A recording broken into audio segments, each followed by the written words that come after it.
for franchise crickets. You're going to do it, aren't you? Finally, we had to endure this election cycle for one more hour. Holy smokes. There's no mercy on us. For those of you in past casts, this will be BTW RLM 187.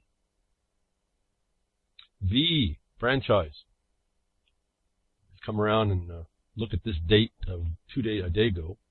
It's kind of funny to me. It's sad in a way. I've discussed it. I've disgusted with it, actually. I was wondering how long ago I talked about this before and found out that I spoke about this November 5th thing that inspired so many people to supposedly protest. And actually, I forgot all about it until last night. There was a little news blurb about it. The Million Mask March floods the streets of London. And I reminded myself, I wonder when I talked about all that. The V for Vendetta mask that's used to celebrate what is essentially a Jesuit potential Jesuit destruction of the House of Lords in London. That was picked up in the movie Vendetta, that the mask, which is now the focus for my discussion today, for just a moment or two, becomes the symbol of that, again, blows me away. Again, we have V crickets, V franchise. We don't even know what we end up doing and taking on and what we promote. And right before the vote, which kind of seemed kind of interesting, because this vote in the United States of America, where we see for sure out of his own mouth, one of the vice presidents of one of the candidates is a devout Jesuit. Which caused me to think about, well, that maybe that Hillary's set up to die, and they move a Jesuit into the office as one, again, the categories of possibility of the controllers of the world. Now, what's going on? And what's trying to figure all this thing out? Who are the ones moving the levers of all this? But that we crickets in the streets come out now since the movie and pretend that we're protesting, using an icon now, a franchise icon, to disseminate this thought that people don't understand the underlying meaning for, that eventually you find out. I talked about this back in July, the end of July of 2011. And as I remembered, I looked at that, and I looked at some other things. I said, I wonder if I'll just start replaying all the files that I have that I used to do, and just replay them. And it's really, I'm just saying all the same stuff over and again, and people continue to do what I call the crickets, the wrong thing. I certainly don't challenge or have a problem with the protest or the action of working against the oppression, but when you take on the icons of the oppressor, I mean, I don't even know what more to say. Hundreds now. It's supposed to be the Million Mask March. Hundreds of masked activists have gathered in a Trafalgar Square, in London, on Saturday the 5th for the annual Million Mask March. So we already see now the promotion of the failure of the activist here as well. But wanted to remind you about this Guy Fawkes mask, and not to say more about it. I've discussed it pretty well clearly back in 2011. I suppose if anybody's interested, you can contact me, and we figure out a way to get the file back up. But it's not. It's only a 10-minute discussion. You can do the very same thing getting on the internet, like I'm going to do. Just type in Guy Fawkes mask and get to Wiki. And I mean, there's lots I could talk about. I've already said most of this nonsense about what Anonymous has picked up about Occupy. You know, Occupy Wall Street is all supposed to be against the corporate interest, right? Against the corporate control. It's like what they claim in North Dakota. Part of the aspect there. Oh, the corporations are such beasts. Yeah, there's a little bit of that. But when an organization comes on and takes the icon of what amounts to be a fictional character as well, your deeds outdo your words. I say this all the time. And their deeds are what we're supposed to be watching. And where are we told that? Again in the Liber Code. Another set of broadcasts I've done, which I have to get in touch with Vince. I haven't been able to make a connection. He wants to send those up, I guess, into YouTube maybe. I haven't quite figured out how that's going to work. So if you're all interested to hear what my comments were on the Liber Code, we're going to put them back up. But these things are right in our face. It says if you don't have to hear martial law declared. You're in martial law by how you're oppressed, essentially. If they do it right, they're not. You don't even notice it that you're oppression. Let me get down to the point here. About I opened up with V. Vote is a franchise. V for Vendetta was an icon of the mask that Anonymous and Occupy and all these so-called protesters and activists, so-called clueless people, just really disappoint me because I wish they would do better. I wish they would. Well, I wish they would listen behind the woodshed. Maybe they'd really figure out what it is they have to do and how to go about it, which is what I'm trying explaining. And people will not really understand me until they, as when someone asks, well, what do we do? I said, just find the wrong you need to make right and go make it right. And I'm an email away if you start to run into some questions. And we don't have that many people that take that on. But let me get down right to the bottom of it. The bottom line here of this corporate mask that everyone wears to protest their activism, to protest the oppressor, to promote a Jesuit action against the House of Lords in England. Inspired, I know, by the sentiment stated in the movie, but that's just to get your buy-in, as we keep talking about it. Sales and corporate ownership of rights, something that Occupy professes to be against, that Anonymous professes to be against, and lots of other people. And I've been a little bit through what the corporate thing is. It's not that scary and not that ominous. It's that, again, we have no accountability to all these things, and we the people allowed that to continue. And we see ourselves now, because we didn't maintain the proper accountability, the excrement rose to the top and now it is ruling over us, and that's the caucustocracy. So here we go back to the actions of Occupy or the Anonymous group and whoever all else puts on that mask. And I think back when in 2011 I was criticizing Kokesh for putting it on. When I'm looking at this thing being, that mask is simply a product of, it's a franchise product of a company and a corporation, the same corporate, one of the corporations, media corporations no less, that all these people complain about. They're promoting it every time they buy that mask and wear it.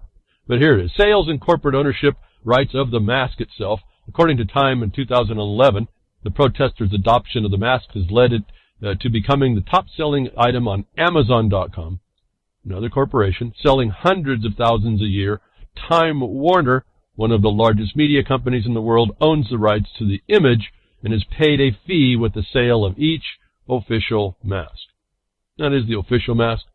I suppose you can make your own. The point is if you're not giving money to the corporations and advancing their ability to continue making them profit, you're advancing the cause that mask represents and the truth of the history, which is the Jesuit cause to overthrow the House of Lords and Parliament and to bring on Catholicism. And you can go right back up to the top of this, which I don't really, again, I could read lots of this stuff. You can do it for yourself. It says right up in the beginning, the Guy Fawkes mask is a stylized depiction of Guy Fawkes, Guido, the best-known member of the Gunpowder Plot. The plot was an attempt to blow up the House of Lords in London on November 5th in 1605 in order to restore the Catholic head of state. So, keep promoting it. I'm glad there was only thousands instead of the millions. Maybe people are learning. Maybe they're getting tired again. You see the movements come and movements go. That's why I say you can't rely on movements and other people. There was another discussion we had in one of the chats. I said, stop looking at other people. It's difficult enough. You don't keep talking and try and get people. You're not pushing string uphill here, folks. You got to just grab the string and you carry it over the hill. Forget about trying to get someone else to see the light.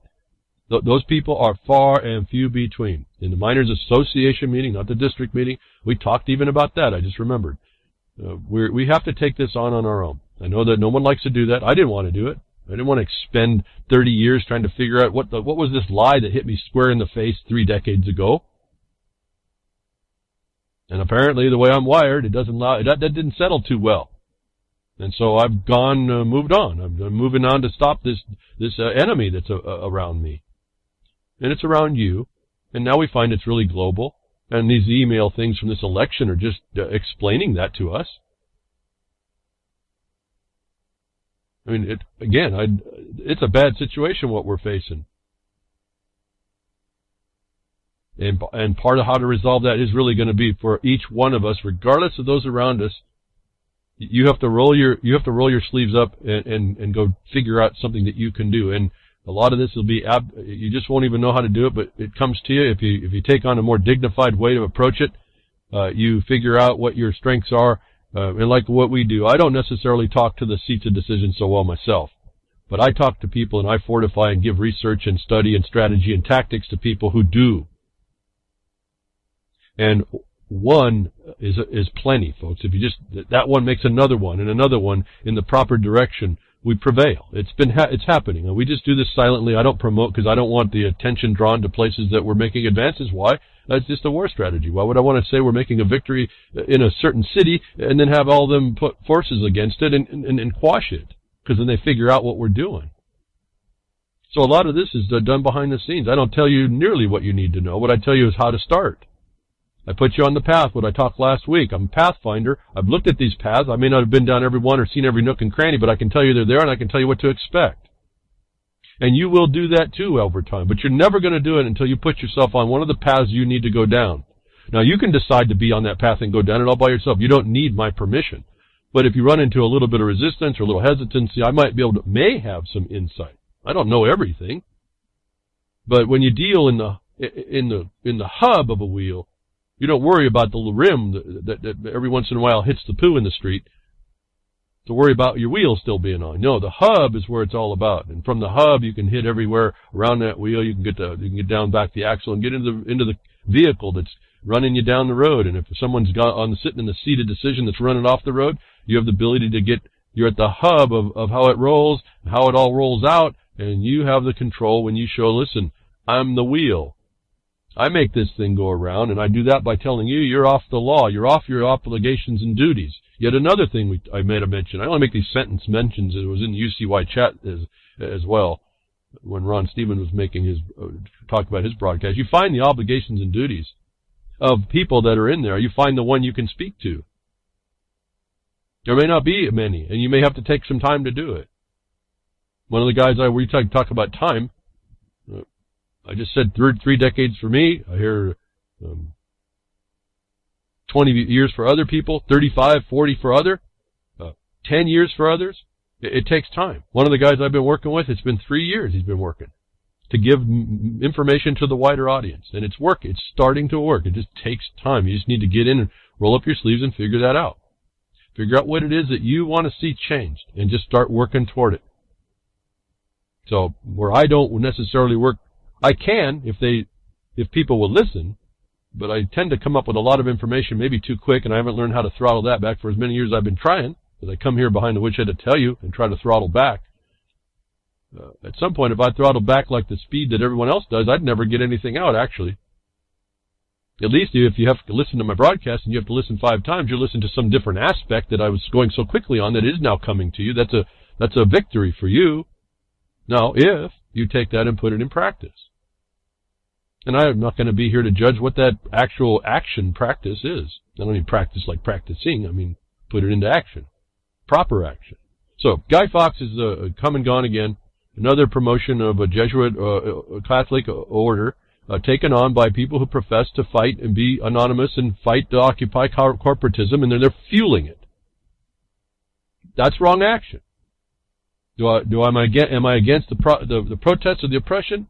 Absolutely not. So don't throw the baby out with the bathwater here like people tend to do. Now, in this election, we've been looking, and Gary L. found here this last week, and I'm just going to mention it here. Start moving on here. There's been Trump has said, and this has been known, just that Trump was the only candidate to call it out, and he said that there's going to be some election rigging. I found during the last week or so, you might want to find out. I don't have the link for it today. Fraction Magic, a demonstration on how you hijack elections across the country in every precinct for every measure, candidate, or ordinance, or anything you want to vote on. And someone figured out, taking that bull by the horn and saying, if I was going to do this, how would I? And he was the talented guy to be able to pull that off. Fraction Magic is a video you need to see. You need to see how from one spot they can control all elections. And Gary L. gives me this webarchive.org paper, presentation from WRCB that has they'll call it a test sheet, but it has the outcome of the election, decision 2016, and Hillary Clinton's already on it at 42% in that precinct. And then It also names the electoral votes at 343 to 195. What I notice is there's lots of little problems and errors, which also are not good to watch. So this is it could be called a test sheet. But why? Why didn't they have it reverse stuff? Why didn't they put different names in? Why did they make it so that Hillary's in lead when they know that Trump's going to be having a problem with all this? And this is just, if it goes the wrong way, this is going to make this election result worse than Bush and the Gorpocryphal one. And then again, 343 to 195, they say it's 42 to 40% electoral college. That's not that. And how can people who get no electoral votes on this sheet, how can they have if Jerry Johnson gets 0 electoral votes, how can he have 8% of the precinct? If they call it precinct vote for the electoral college. Why is it listed like that? So we see lots of these anomalies coming, and that just puts my mind on, okay, what is this setup about? What do they want us as people to, what are they wanting out of people when they see this overt corruption? It's predicted and it's being found. And we found it before, but now it's being called out, so it makes it even more prevalent. They've been building us up into this as people. And then I think it was Moose Girl last night in the RLM chat, brought up another link from somebody else who's putting stuff together. Busted. Newsweek already has the Clinton Victory Special Edition in boxes ready to ship. This is quite stunning. It really proves that there never was an election at all. Now remember the elector problem, and it seems to me I can figure out how this has already been done, but here's got the pictures for those of you who want to see it. Newsweek already has the Clinton Victory Edition in print with the barcode, and you see the pictures of the publication. Now, if this comes out, this is going to again fuel the problem that Trump has put on the table. This becomes a real issue now that throws this whole election into a pretty big mixmaster. Now, again, I don't know which way this all goes. This is all, when you see the fraction magic control, when you see that it's untraceable, literally untraceable, and I don't know the ultimate IT look at that, where you can, maybe someone who knows way better than me may be able to identify how you can track it down. When you realize they're using hidden pages in order to tabulate and keep track that you won't ever see anywhere, that they then call up for their data, and you realize that this network that they're doing on this test page was apparently a hidden page as well, then you start to understand there's things that are transparent to you. Pretty simple. So, just wanted to put the heads up. Anticipate this turmoil that's being potentially built in. I don't even know what more to say. I mean, we can get lots into discussion, but if it's the rigged vote, it's not who makes the votes, it's who counts them. In this case, we even have electoral college problem, so it's not just, it could be who's making the votes, but who's counting them, and how they get there. Becomes the next control point that they may have been built in that is being made obvious now. And I'm looking, okay, what do they want out of this? What is going on? We've already been hearing it. They say if Trump doesn't win, and they're going to have chaos, and they're all pointing out the rednecks are the only ones that come to see Trump. Well, they're pumping something here, folks. They're pumping an idea, and I'm a little concerned. I hope we're bigger than this, but the bottom line is that it's all a big uncertainty. And so I like to, not that I'm the analyst somehow and I keep my mind in all this stuff, but these little stories kind of keep me thinking, try to keep me ahead. In other words, and it's just conjecture, but who didn't like Bernie Sanders so bad that they picked Clinton to then throw her under the bus into the last 4 weeks in favor of a guy that they didn't want? We have at least three factions going on here. There's a war going on behind the scenes. It's pretty fascinating. We all kind of see it, but we don't know. Who hated Bernie Sanders? It would have been much better to put Bernie Sanders in than Hillary Clinton, knowing that they knew about this before. And I think Bernie Sanders probably would have carried more of the undecideds, possibly, and more of the Greens when they come up against Trump. I think everyone would have went for Bernie Sanders. So who hates him so much to keep him out of the running, to put Clinton in, to destroy here at the last second, to put Trump in? And I've told you the last few weeks, we have to do any kind of a thing for what I do what I've been doing for 10 years now, to identify a corruption. If we want to make America bigger, better, make America the superior place, like, just to get us back into working, folks, I've got an insight on all that. That's what we've been working on. The government, the federal government, has destroyed the public land production in this country, that no new laws would be needed to get it back into vigor. Well, within the limits of the economy, certainly. That I already see how we can actually fulfill what Trump is saying. Whether or not we'll get the opportunity is a different thing, but if we get Hillary, we don't, is my only reason why I would say, let's at least give me the opportunity to work with the people I work with to try and get into Trump and say, listen, we can get half this country back to work. I mean, half the country that works out of the public lands or public domain and natural resources industries. But ultimately, on the political side of this, it's up for grabs, and I think they're building in uncertainty. And I just wanted to point out again, because of this, we've been told about the banana republic that we're becoming. I've mentioned that the United States has become what is now a banana republic. I think I did it when I identified the unqualified one coming in with his hope and change. And I said, we're going to be left with nothing but the chain that falls out of the hole in our pocket, the hole in the pocket that was made there because we're so destitute we can't afford clothes.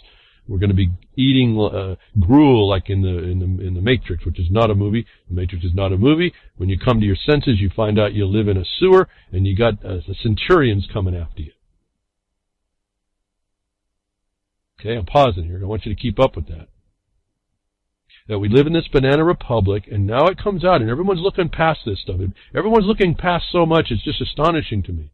Like the thing with Hillary Clinton now, you don't realize they just named a bunch of people in the Clinton Foundation the FBI claims they're going to go after and investigate. You don't realize that then gives everybody there's a whole lot more bodies to pick from as Hillary moves out the side. She goes out the side door now while they focus on the Clinton Foundation, which is not Clinton.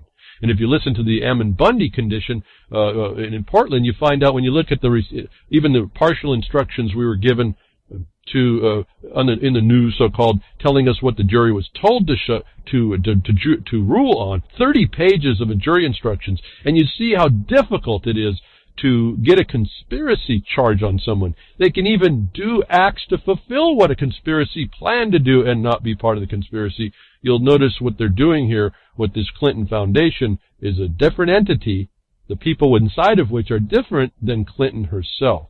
She's going out the side door on this. So everyone's like, all over this, and they missed the very obvious thing that up in the news this week. I found it very interesting.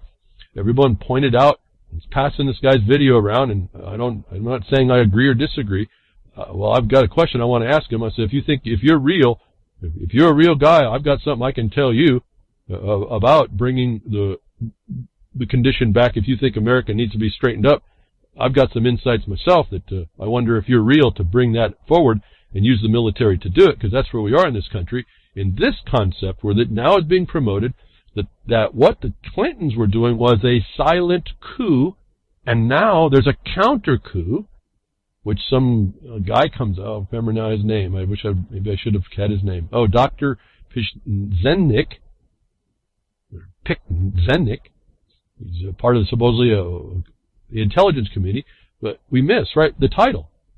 If there's a coup going on, and Hillary Clinton does it, and then there's a counter coup, we live simply in a banana republic, folks. This is no different a coup, maybe different in form, than what Erdogan just claimed that he ended, which I tell you, that's what's turkey soup. There's nothing that interferes with what I said I believe went on there.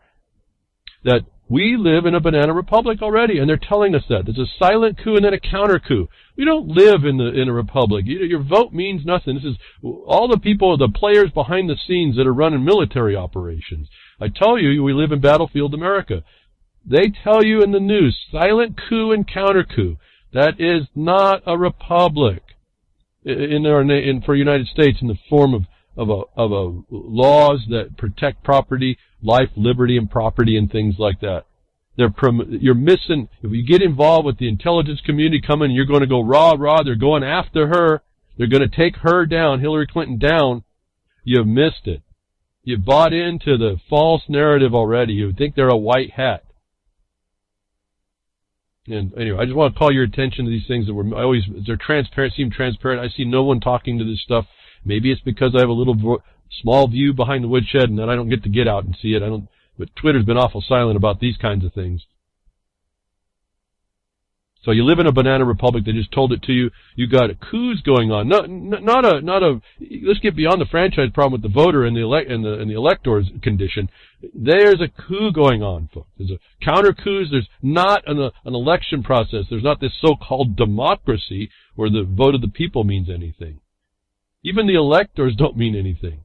But again, let me go back. I think that's how they predict if this goes into Hillary Clinton land, and woe to us, big time. Remember, woe, she's a lawyer. Woe unto you lawyers. They have no scruples at all. They don't care about you.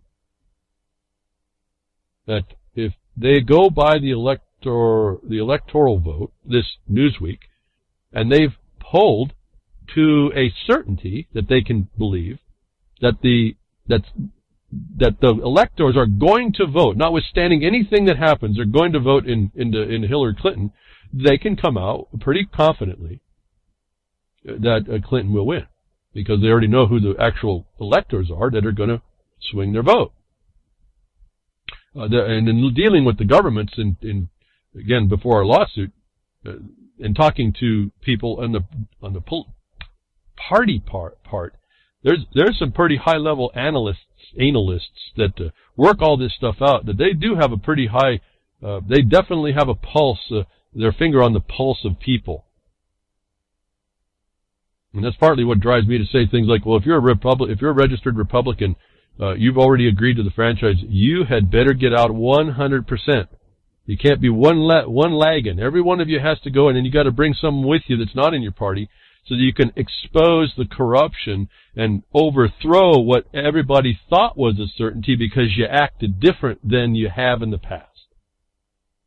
In other words, you get in a state that's balanced between this power centers of the Democrats in the big cities and what they call the rural, the countryside folk, that are really the producers that are being beat down because their numbers are not that high. If every one of those producers got together, they would overthrow the normalcy of the system and expose the fraud of the counting all by themselves that way. That those countryside folks are typically more conservative, and typically they equate that to being Republican. No, they're deluded that way, but that's just not what I'm not talking about. My opinions of what I think I see. I'm saying there's a boots to the ground reality on the ground that goes on. Like I said, in January, one of these two people is going to be a president, or at least claimed so. We have to deal with that. And so I'm looking into the future for us. Who can we best deal with? We'll have to deal with either one, but who can we best deal with? And that's what we're kind of leaning our shoulder a little bit in that direction. We're not looking at the election. It's over. Whatever is. Clinton said, whatever is. We're going to see.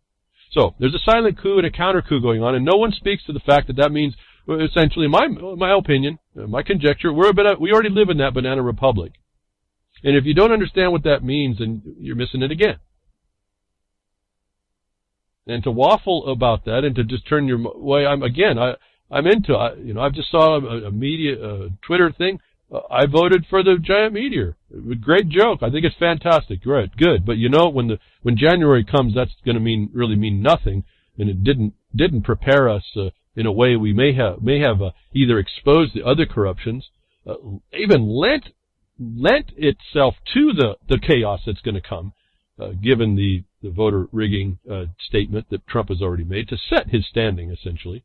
He's not stupid. I'm not saying this guy's stupid. I just don't think he's got anybody. He hasn't done and said anything that's specific to the things I know need to be done. And he brings up people around him that are no different than the other side, and are no different than what the type of people and ideas that have gotten us to the problem we have. But we have a reality to look at. And one of the realities is they're telling us is a silent coup went on by Hillary. And we see all the WikiLeaks now about that, and then now they're stepping up. The counter coup is stepping up, and I'm thinking, why? Why is the counter coup stepping up and saying so? That's another game. But in fact, they're making a movement against it. You see it happening, and so we don't live in this democracy, so called. And I use that word loosely. And again, I'm way beyond some of these terms as well, but I don't know how to communicate some words to certain people, so I just got to use the street language and hope that's good enough for most of you all. And I think if you've been listening to me, you kind of can give me that latitude. So we're seeing a coup happen, no different than any coup in any third world banana republic, even what Erdogan was given the heads up for to protect against. And you see how grateful he is. I mean, it's just been completely gratitude toward Russia. And no one notices that the coup means that we're not living in a system of laws and a system of a Republican form of government establishment, which is set up and prepared and obligated and does protect you in your life, liberty, and pursuit of happiness. And that really should bother people. I don't know why it doesn't. But I understand why it continues. And here's an example moving on over. All these people that we're talking about, these corruption, it's an organized criminal syndicate cabals, the government itself, the people in the government, the political parties, the lawyers that are all there. And this is beyond opinion for me, I keep telling you. I am sitting with a default judgment in my favor, in my colleagues' favor, and in the mining district's favor, and the assemblymen's of the mining district's favor, that the political parties and the Bar Association have agreed they commit treason. It's high treason, as a friend of mine was saying. He was scolded for not saying, but I don't. How many more words did I throw in on this? If you don't know what treason is, high treason doesn't mean any difference anyway. They are knowingly and intending to make war on the laws of the United States. It's your political parties and your lawyers, your Bar Association. So you tell me who isn't part of those, and I'll tell you those are the other people you need to pay attention to. Maybe they need to be put in office. That all these people that are of these persuasions, these races, the lawyers are a race. Doubleday Dictionary, 1974. Go look it up for yourself. You find it. They put out this. They make up the system, and they don't tell people, and people don't know what's going on. And then those same people who are working on their agenda to foist the international imposition of governance upon you, attack the people inside the land who don't know. And the property owners were required, first of all, by an obligation and duty to be protected, but then they were not supposed to be resting on their rights when they got someone trespassing either. And so now we see how this thing continues is really just a big, monstrous ignorance, if I'm going to be nice, of the people themselves. First of all, not throwing out the nonsense, but then when they get attacked singularly, they don't know how to respond. And they don't ask simple questions, and they don't create a case for themselves that starts to out the crime against them. Feds begin challenge in North Idaho over mining claims. Now, you may think that this means nothing to y'all, but mining law talks about your property. It talks about it explains how you have your property that's not a mining claim. Everything was an undisposed land until it was disposed to people, private people, long time ago, or sometimes recently. It all comes from the obligations and duties in the West, at least, on the Congress to do so by agreement of the states by your enabling acts, or in Oregon it's the admissions acts of the date of the state, the birth of your state, the organic state, not the de facto corporate state. And so these obligations and duties are the things that I said in the UCY chat, is you take to your official and say you're obligated, you have the duty and obligation to do this before you do anything. That takes a little bit of education. We don't walk in there and slap them about the head and shoulders and say, this is it. Well, we say, did you know? And here it is, and here's how you get there. First of all, we find out if they're interested. A little bit of reconnaissance has to be done. Feds begin challenge to North Idaho mining claims. So I look at this, okay, fine, we're having another attack. I look around.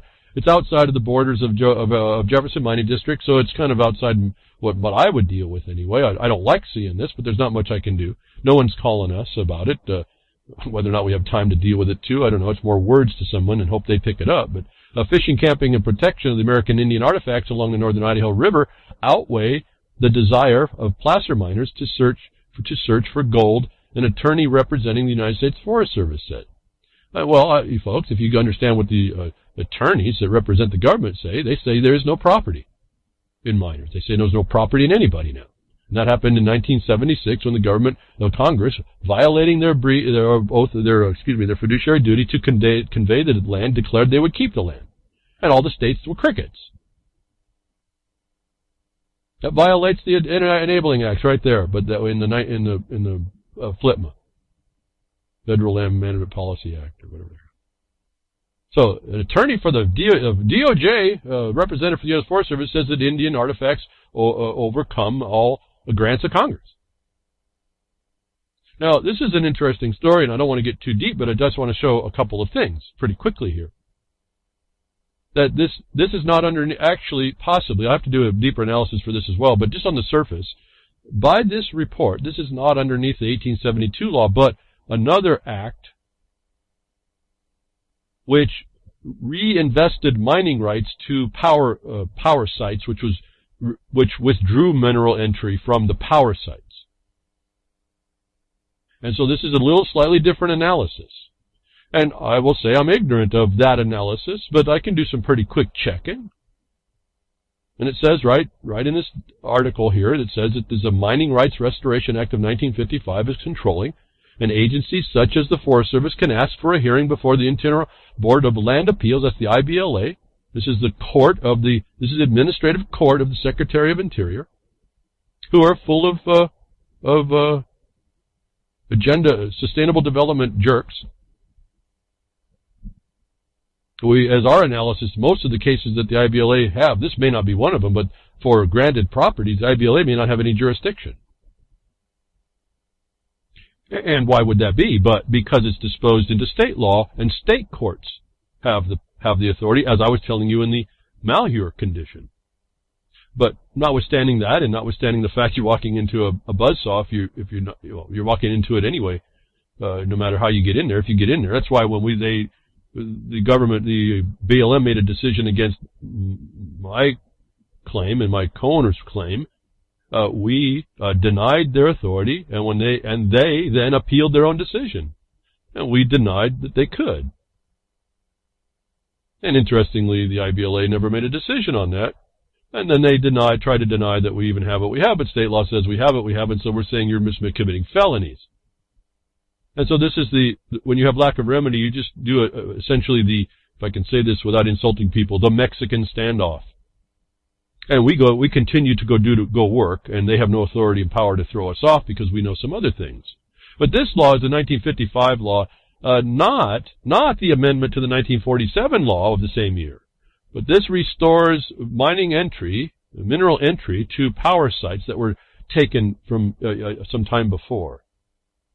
And so we have to go look at that law. But before I get there, this says that a geologist named Clint Hughes testified Tuesday that he prepared a lengthy report on more than 36 claims filed last year.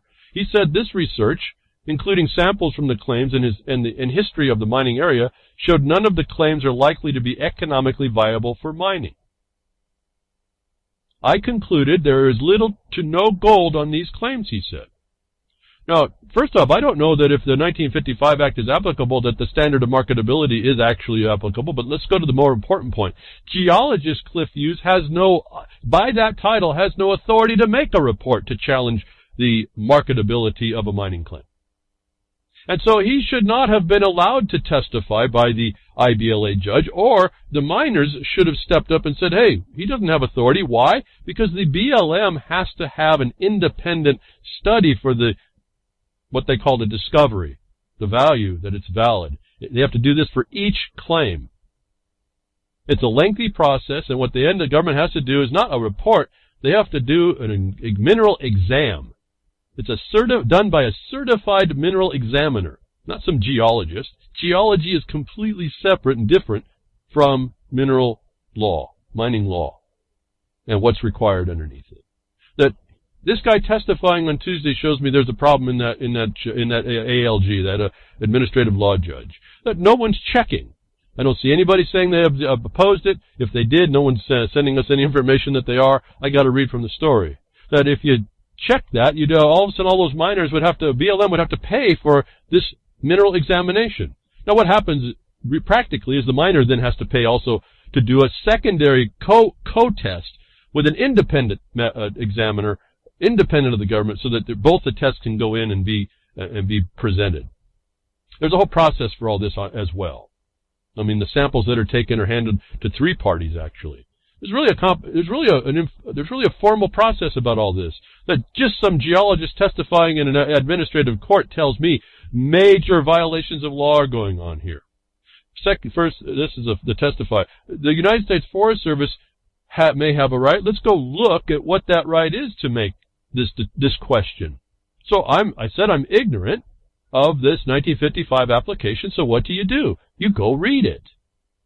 So I have a problem with there's no actually certified mineral survey that certified examiner did to be able to testify, which was supposed to be done not at the IBLA as an appeal, but in the BLM in the first instance of the district that issue arises. And upon the question by affidavit of the Forest Service into the BLM to start the process. Why is the IBLA, the appeals court, actually looking at this already and having people testify into it?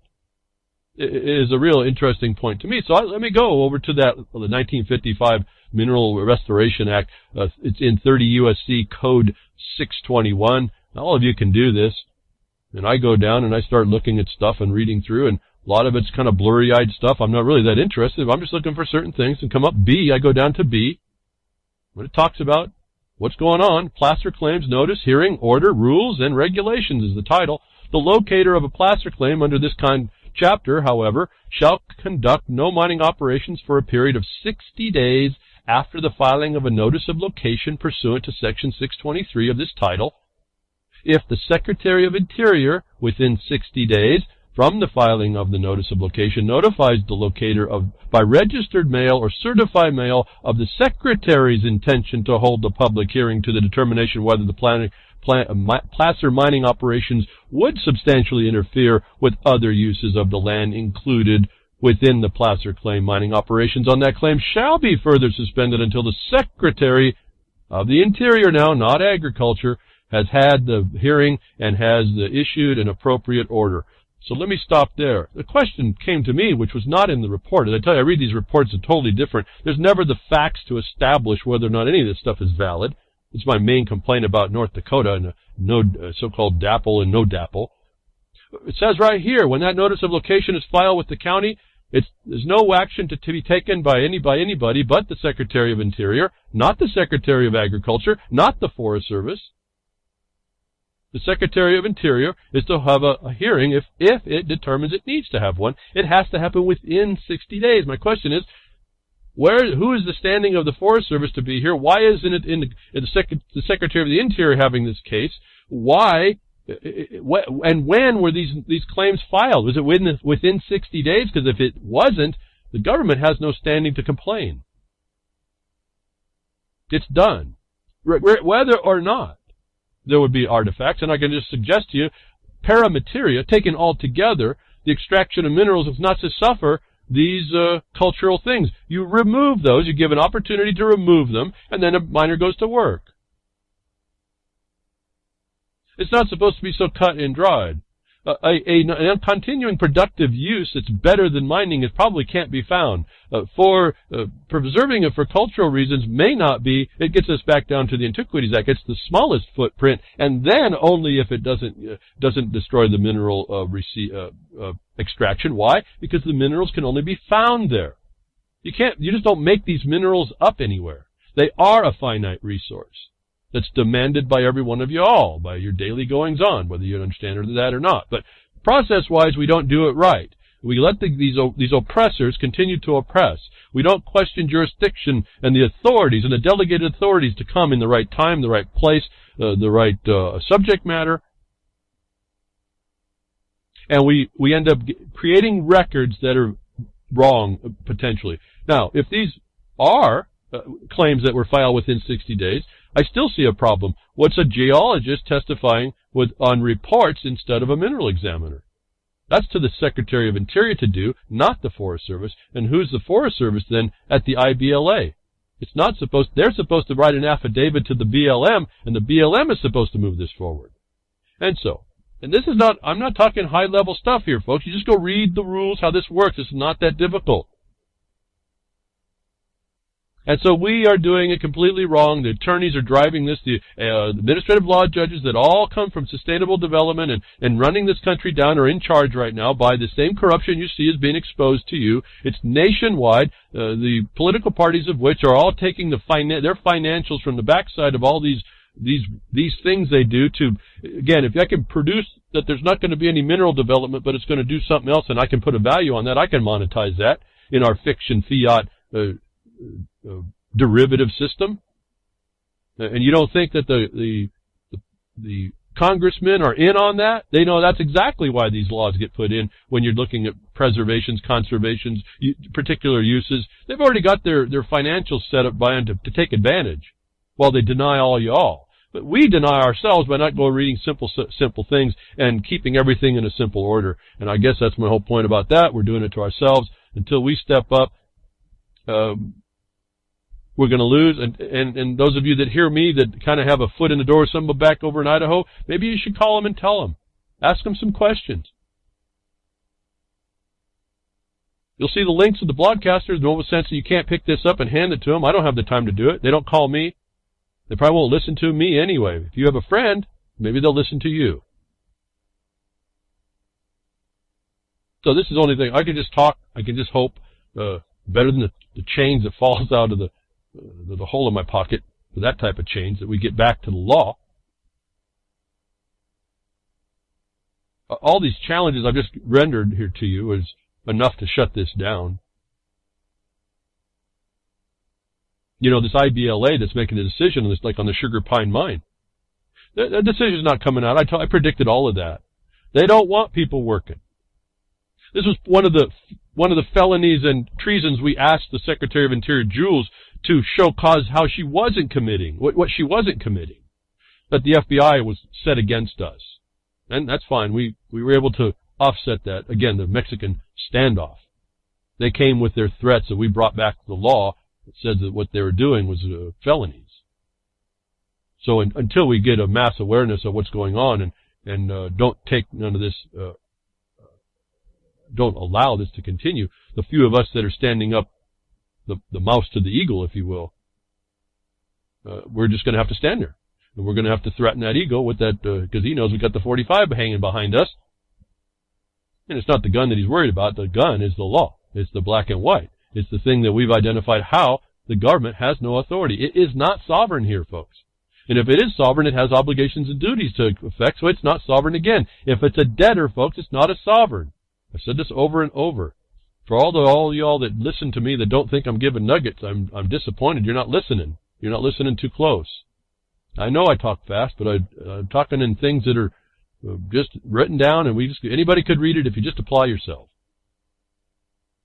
So moral oppression comes down from all of these, the caucusocracy that we exist in, and no people anywhere know what to do or do properly. Another example, landowners denied protective order from the BLM. Now this is happening down in Texas for you all down there in that river that wanted to keep your private property private.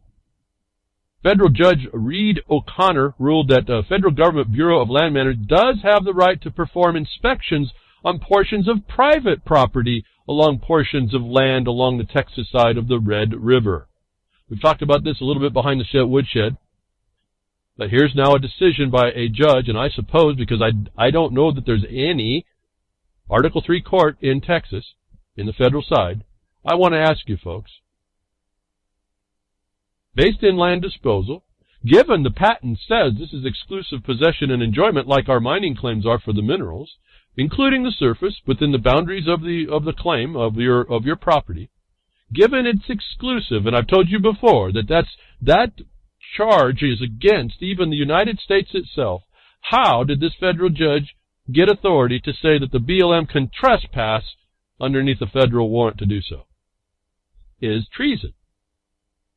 It's done as a trespass without authority, without competency, without a court to sit in by a judge, has no authority over the disposed side of the land. He doesn't even have the jurisdiction over the BLM side, which is where? Back in the Secretary of Interior, the IBLA that I just talked about. That this judge says that the BLM can come on your property in Texas is a felony. The disposed side sits in the state law. The federal side, depending on its status, sits in the federal side, but under different ways of discussion. Why did those attorneys down there in Texas, even though the state attorney general says, oh, I'm going to fight this, he's another bar member, folks. Why did they allow it into a court that doesn't actually exist under Article 3 and cannot have a competent judge inside it that can make a competent judgment? Why'd they do that? Why aren't the people smart enough to argue that there's no jurisdiction here? Why didn't they arrest the people that tried to make it look like it? Remember, under color of authority, someone divests you of something that you're granted, that's a felony. Why is that so hard to get through everybody's mind to have people just understand that's how this works and then insist about it? Unless the patents that dispose that land say that there's a reservation to the federal government in the disposition, they have no rights. Your rights are as against the government. The government's not sovereign in this. They're obligated to protect you. And more importantly, the state or the county was supposed to do so as well. Why didn't anybody in all this say that? If you think I'm spouting opinion and don't know what I'm talking about, you ain't read enough. I'm just kind of commenting out of what I've read that's out of their books. And I just tells me, if you don't listen to what I'm saying and you challenge me without challenging me, and you just have a thing you talk about, or you just dismiss what I'm saying, shame on you. Shame on you. This is our problem.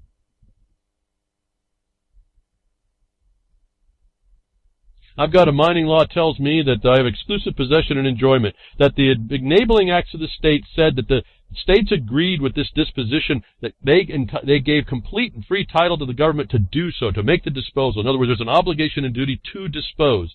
The statement of the act, the reason of which is that the state, nobody in the states wanted the state itself to have a lingering interest. And so they had to do this legal law machination to hand over the title and interest and property over to the federal government for disposition, purposes of disposition, so that there would be no reservations by the state government. That what you get in this property is written in your patents. If it doesn't say there's a reservation to the federal government to allow the BLM to inspect its borders, they don't have that right. It doesn't have that right. I shouldn't say they. It's just a government framework. The people that are inside it of which making the claim are committing felonies under state law. Where's your attorney general? I know where the attorney general is. The same one. It's the same place all the other ones are in. They're bringing this country down. So, again, we do it wrong. No one makes these jurisdictional challenges. No one understands the hierarchy of authority or where it's been given up or how these people are not, these people that have a costume on have no authority actually. That we don't require that they expose the authority. You understand, they don't even have, the BLM has no title over that river either. How do I know that? How do I know that, folks? Those of you who have been listening to me for a long time, remember the kid, I'll call him the kid, young man, Dusty Ford. The BLM came after him. They asserted in trial testimony in a state court, right where they were supposed to have the trial, in the state court now, not the federal court. They realized they couldn't get it while we were watching. They couldn't get anything through the federal court. So they decided we're going to sneak it through the state court, which is actually the court of competent jurisdiction. Notwithstanding the fact that the judges are corrupt there too and don't really do property law, we had to protect against that. In other words, the jury was all protective again here. But the BLM agents testified that the government had title to the land that they wanted this miner off of. Long story short about that, it was finally came out, and while they were recalled to retestify, to be asked, because the attorney failed and forgot, and this is okay, she ended up fixing her problem. She asked the BLM to produce each of the three that she ended up recalling BLM agent, employee, show me the title to the land you claim to have authority over. But they don't have it, folks. If they don't have the title, the government itself has no title, which it doesn't. It has an obligation and duty to dispose. It has the legal ownership sufficient to fulfill that purpose, and that's all. They're sitting in a trust capacity, not as owners like you and I understand. They only have half of the title that's been legally split between legal, equitable, and beneficial. If they don't have title, and this question's all about title, how are they given the right to do anything off that property they don't have title to, inspect something that they have no title for? And if you followed that, which I don't know why people can't follow what I just said, you'll understand the problem we have here.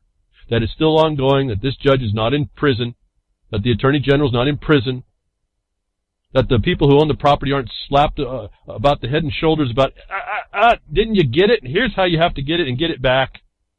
I don't know, folks. It seems pretty simple to me when I look at it. You're watching the destruction of your property, and there's no one there to stop it, and the only one to stop it are the one with the property, because they're the only ones withstanding to complain. And none of them are. Crickets, folks. This is how we're being taken down. Pretty simple in my mind. It's sad. I don't know what else to do. I can't be everywhere at once. But even when we get our information to some places, no different than Clive and Bundy has disregarded it, it gets disregarded. And then people don't know how to implement it. Can't get people to write a simple letter. Did you write your letters, folks, to the administration of the rules that were going to take away your freedom based on a potential sickness? Did anybody write a letter? I got no follow-up emails on anybody that might have been interested that anything got done. That's going to be our epitaph. We were dead to our rights, and we lay here dead with no rights.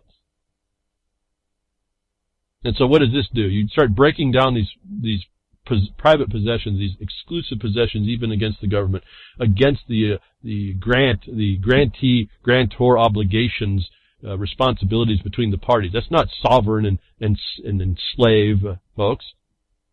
That's grantor and grantee. That's not sales contract. That's not bill of sale. It's a grant. Completely different set of authority. So why, when you get to your houses, do you sell them under sales contracts and agree to the ad valorem market attachment that doesn't exist to a patent land? Why do you do that to yourself?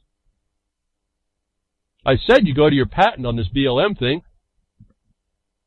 See, let me show you the difference in Idaho. In Idaho, their right to enter is not underneath the 1872, which gives them the exclusive possession against all the government when they enter with the discovery. They have this other little glitch that they may have to follow through, but I showed you that glitch only exists for 60 days. And I'm not getting into whether or not, and I don't think it would, just on the surface of the application, whether or not these miners even have to file a plan of operation or a notice of intent at all. Because if they do, that means that when they enter those lands, they are a government contractor instead, not a grantee. Total different status. Total different obligations and liabilities. Why is these things really that hard to understand for all y'all that say you can't get it? It's not that hard to understand. If you don't get these authorities, then you don't understand your authority. So go ahead and embrace anarchy. No rulers but no rules, or no rulers but rules. Stop.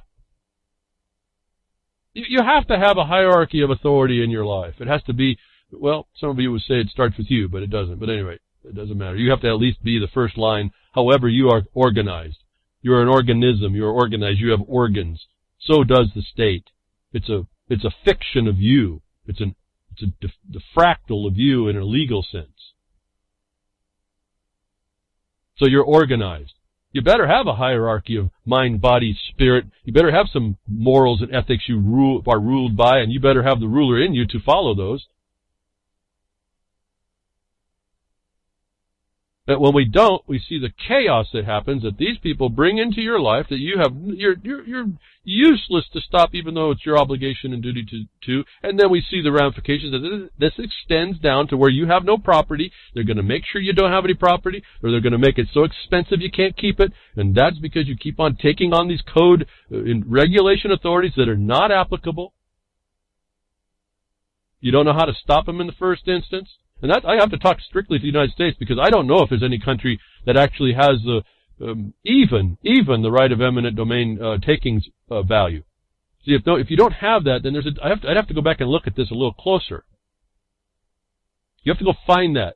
that ability. The government can't just come and take you down. And when they do, that's the problem. That's their obligation and duty, is to not do that. And that's the only power you have. In the United States, we have a couple of things. One looks like eminent domain, which is not, I tell you, that's a big violation to us, if anybody believes that. But it's there. It's a one-stop shot. It's the one shield. But then I have another one I found, and it happens to be in these relationships of the disposal authorities. That can't be interfered by the eminent domain. And then only limited by its importance to the society, the same government that's claiming it can come in and invade. See, this is even if they did it right, the cultural aspect that the miners would be possibly interfering with is only limited to those things. The rest of which is now a takings. That if the government doesn't come in and limit it to that, they have a fiduciary breach to protect the society against the war crime of non-use of the minerals that the society itself needs, that the government itself says is a defense, strategic, industrial, on and on need. And so it doesn't look so good on the taking side either, even underneath the Restoration Act, which nonetheless is limited to 60 days at the time of the filing of the notice of location. We call it location notice. It's just a notice. It's what I call the title. And they put a restriction to make sure in these lands of power usage. Why they did this, I don't know. It makes no sense to me. There should, if they have a big deal, there's another law they could use. Again, limited to the smallest footprint. Checked for whether or not there's valuable minerals to be extracted, and then work out the balance on how those two are accomplished, not how they're not accomplished. NEPA is all about accomplishing what man needs in a balance with the environment totally, not just the natural, but all of it, man's environment, nature's environment, and other types of environment, whether they be legalistic or not. So it's really sitting there for us to understand, but if we're not going to acknowledge it or use it or enforce it or put it on someone that has to be enforced as an obligation and duty by their oath of office, it means nothing. I've been talking for nothing all these years. So when you don't have the protection and you don't understand how to protect yourself, and you always take it to the wrong court if there is a court, the feds walk into a building and demand everyone's fingerprints to open your phone. So the story of a long time back, a month or so, finally getting to it. The feds can walk into a building and demand everyone's fingerprint to open your phones, folks. In what's believed to be an unprecedented attempt to bypass the security of Apple iPhones or any smartphone that uses fingerprints to unlock, California top cops asked to enter a residence and force anyone inside to use their biometric information to open their mobile devices. Forbes found a court ruling dated May 9th of 2016 in which the Department of Justice sought to search a Lancaster, California property. But there was a remarkable aspect of the search, as pointed out in the memorandum, quote, authorization to depress the fingerprints and thumbprints of every person who is located at the subject premises during the execution of the search and who is reasonably believed to by law enforcement to be the user of a fingerprint sensor-enabled device that is located at the subject premises and falls within the scope of the warrant. The warrant was not available to the public, nor were any other documents related to the case. So subject premise, you need to understand, read what a subject premise is in your state law. It's not what you think it is. It's not what they do. It's what they've created, and it's, again, you saw here, who they reasonably believe. That's your in to how to stop a lot of this, notwithstanding the corruption again, but you at least get the record made of how it's not, they have no right to reasonably believe because they've fabricated and committed fraud to make a mischaracterization. But the point is that they use these big data, silent weapons, quiet wars, big data machines, electronics that you plug yourself into to essentially rat yourself out. And they've given, there's now a case here. I won't go on, you can read it. I mean, again, I can read on and on and on. If you're not listening to me, you're not listening. If you are and you're interested, you're going to go look up this story and you're going to read more. You're going to understand what you need to do, how you have to start to understand what you're up against in order to prepare to stop this stuff from happening to you. And again, Department of Justice, was that federal? What are they doing in the state? See, it's all about the commerce stuff, remember? That phone's in commerce. And they have the right to take your thumb, you animal, take your hoof print, just 'cause they reasonably think so. You take your paw print, they can force you to do it with that paw print. That tells you better not use that paw print. You better figure out either not have that phone, or you better figure out something else, or maybe just shut up and say, no, that's not my phone. That's not a phone subject to your authority. And by the way, what is that? And how did this become the subject premises? So you have to understand, when I told you before, the ad valorem connection to why you're taxed in your property is this very same connection that creates that premise. Anyway, I won't read anymore. I go on and on about reading this stuff. It's kind of, as I think about it, I just start getting a little bit dejected. But really, you're not listening to me. You're listening to, I guess, how fascinating it is that I'm being able to pull all this out. But you're not going to really do much with it. You're not going to protect yourself. You're not going to understand that you need to know more to be able to protect yourself. Then for better, you're not going to take the steps and say, wait a minute, you jerks. You don't have the right to do this. And figure out how that is. They won't tell you in this story how that is. You got to start thinking about what happens. So that's an article in Commerce, all right? This is why your websites are not private. They're all public. It's all a commerce, something related to commerce. Every bit of it. And a court case came up, and I can't remember now, maybe Reno versus Lopez. I think a Cowboy Tech sent me a link. If you read the case, it says that, your social security numbers, those things you use to get your driver's license, your photograph, your signature, the applications, the names, the numbers, they're all articles in commerce. Your photograph, your SSN, is an article in commerce. Subject to federal authority in the state. If you don't think a territory can't be land. Does anybody put this stuff together? And I don't know why if you're not. And if you're not, why not? And in these observations are the idea, you start to see what is the reality they've fabricated up, the illusion they put up around you. And until you see it, until it's not transparent to you, there is no way you're going to find the door out of it. You're not going to find the key to unlock the door. You're not going to even know what direction to take. Oh, but you can still search on the internet, and you can go talk and chat, and you can go, talk about other things and complain about it all. But crickets, nonetheless.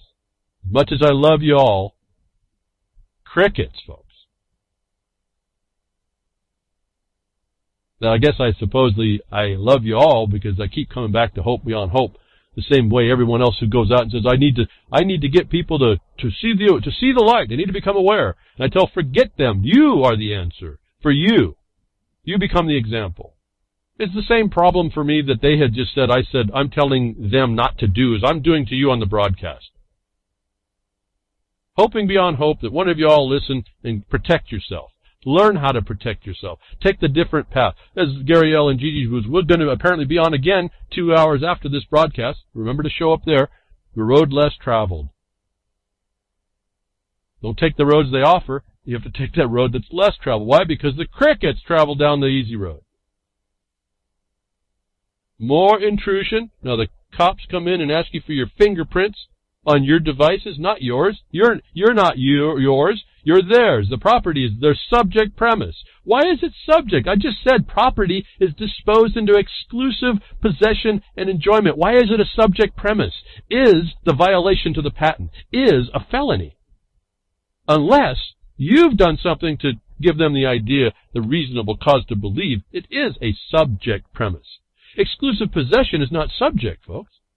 How come all of a sudden the premise is subject, and it happens to be where you're standing? I ask questions because you need to go find the answer. Do you not like what I'm saying because I'm not giving you the answer? That's the nugget you're looking for, the easy path? That's not the path. I could go on and on that I'm not talking. My mind's racing like 1,000 miles an hour. What I want to tell you all the stuff that's there to find out, to show what this thing is really about, and I just have to bite part of my tongue. The other part has to talk to you. And the answer is you engaging in the proper way, sitting down and saying, okay, what is this thing? This thing really got in my craw. I want to stop it, or at least understand it to be able to protect myself from it. You need to settle down and do that much. You can't be just, what's the cute little thing we have, here, being talked about when this happens a lot? Squirrel? Yeah, it's fun, but it's not going to give us what we need. It really is not going to give us what we need. We need to focus. DHS uses firefighters to enter homes to give everyone fire risk assessments. If you don't understand what identifying the exclusive possession is against the government's intrusion, is going to be so important here. DHS, now federal, remember how this, think about jurisdictions here. Federal authority underneath terrorism, the very actor that's doing the terror, the war of terror against you, is using firefighters to spy on Americans in their homes. Now, I'm going to tell you something you may or may not understand. When I was a volunteer firefighter in a so-called rural fire department, the edict came down that the chiefs of every fire department, whether they were organized or not, volunteer, would become certified as cops. This was probably 25 years ago. And if you couldn't become certified as a cop, you were out and they replaced you with a cop. Why? When you went to a fire, the guy who was the head of that would show up and get into your house and be the cop. This has been going on for 2.5 decades, at least, and people don't even know that. Now, the head of the firefighting department is a cop. Now, this wasn't a surprise to me, except that now federal authority comes into the cops locally to get the firefighter, the guy you champion to help you out and save your life, and a lot of them do, and I don't want to dismiss again, I did volunteer firefighting. It's quite a job. It's quite a thing to do, and it's quite a need. But when they're being used and allow themselves to be used as spies, if you will, we should have been paying attention. That this is all the encroachment, because you use their benefits and their services. The government uses that as an excuse to come in to essentially work against you. DHS is using the U.S. Census. It's the U.S. Census, folks. How many years have I talked about not doing those censuses? Not giving them the information or understanding how to respond when they get in your face and start to harass you, and how to turn that around as a crime and get them to run away. How many? 4 or 5 different, almost every year the census would come up. The U.S. Census to ask Americans questions about smoke detectors so they can give fire risk assessments. They use the census to ask questions to get the authority to come in, when you fill it out just right, to come in and ask you about that. There's a video here, I guess, that shows how the New Orleans Fire Department, quote, took it up a notch, close quote, and went door to door, boots on the ground, entering residents' homes to install smoke detectors in people's bedrooms, kitchens, etc. In other words, mission creep or expansion of the authority that you give them isn't limited. As soon as you give these people the authority, you give them an inch, they become a ruler. Where have we heard that before? When you don't answer, they're going to come in, is where it's going to go as well. No different than I was telling you. You better start responding to that ability to take you off the streets under the threat of a viral vector disease that they want to stop, because your resistance is going to be futile. Because you're crickets. According to the City of Orleans Analytics Informed Smoke Alarm Outreach Program, a lot of words, the New Orleans Fire Department, NOFD, no Fed? I don't think so. Not with DHS behind their back. Has been going door to door giving homes free fire risk assessments. Nothing's free, folks, since 2015. I'll just end there again. I could read and read and read. If you don't understand the tactics that they're using to encroach upon you and make stuff up and how they do it and give themselves a cause, but it's really just cause. If you're not listening to what I'm saying, you think I'm not giving you the nuggets, or you think you don't understand what I'm saying, it's going to be too bad. So sad. I don't think there's nothing I'm not saying that is not understandable if you just grab it and you'll apply it someplace. If you don't apply it, it's just so much wind in your face. Now DHS, federal, is in your door, inside your house. I just told you, folks, and I don't know of any obligation for you to fill out the census anyway when you're on your own land under the patent. Is there an obligation to fill out the census as a certain status subject to this nonsense? See, once you get the status, they're not even committing crimes here. They're only committing crimes to your sensibilities of what you thought you were.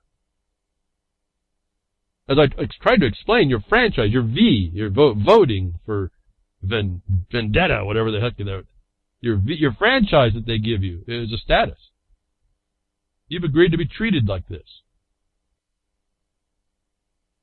And I say, if you have, and you've got a vote you think you want to waste away, but you are signed up, I'm asking you, maybe help me out, hopefully, give us the opportunity to use Trump, hopefully by what he said, use the words against him, to try and get something that we actually need, at least in part, at least in the West.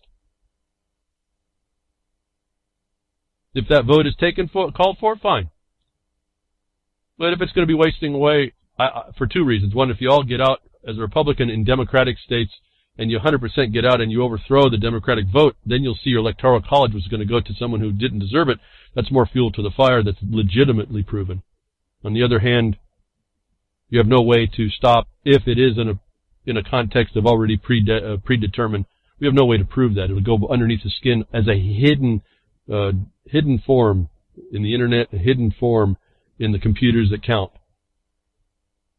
That is, these same people are allowing all this internationalism on you, and you are, well, like I said, it's actually gone beyond, because they went extrajudicial. All this is extrajudicial. You have no remedy against this.